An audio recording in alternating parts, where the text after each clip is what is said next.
Vision Malawi has been implementing relief, development and advocacy interventions in Malawi since 1982. Its operations in the country has encompassed a strong partnership with the Malawi government on long-term development programs and managing other grant-funded projects. World Vision started operating in Malawi in 1982 and over the years has evolved its strategies to meet Malawi's changing context as well as donor requirements. One such scenario is happening here in Chilenje Area Program, which has been supported by USA World Vision. This particular area program is under the Traditional Authority Mazengera in Lilongwe district, situated in central region of Malawi.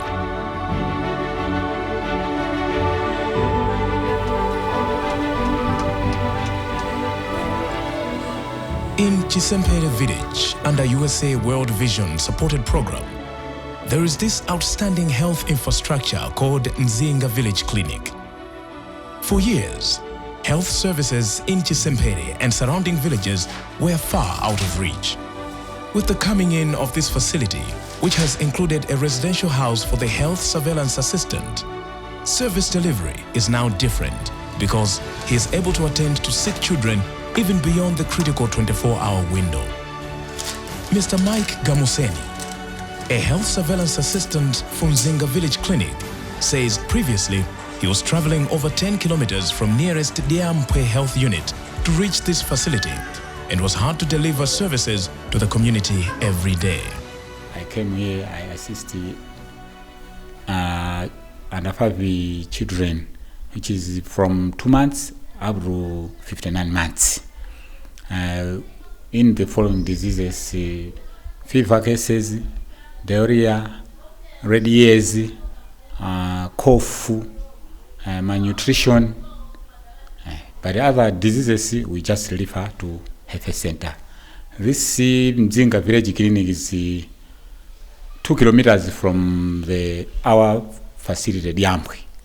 Yeah, I assist 2,100 population around this clinic. But under 5, it's 608. 608 under 5. Mothers in this area say this beautiful clinic is helping women and children get medical services at any time. Nende ndutoza bwana wajibara inoji. Kifura kangire ndafupika ndikujambo ndikunoku chithandizo so rimandira mwangu. Ndipo dajiga tsiku la biji mpakisana kumababa akumpanga daily mori nende ndutoza ifa yiri chayimene yichi. Chisada bwere timatego biro jambwe mufika mwana paranthawi zino berili kuti tili kumweko muli nende lowondwera bwa wajibara yiri kwa yibara jinoji tidakangire zinthu zidafupika. Chigodi Katema says every time mothers want to practice family planning, they just come here and get the services. She adds that they are no longer having babies without planning properly, and unlike in the past where they used to weigh their children under a tree, these days all is done under a proper health facility. Dorolo amakhala pompano, nyumba yake yamangidwa pompano, pomwe zipatala zina azima nyumba amakhala kurali.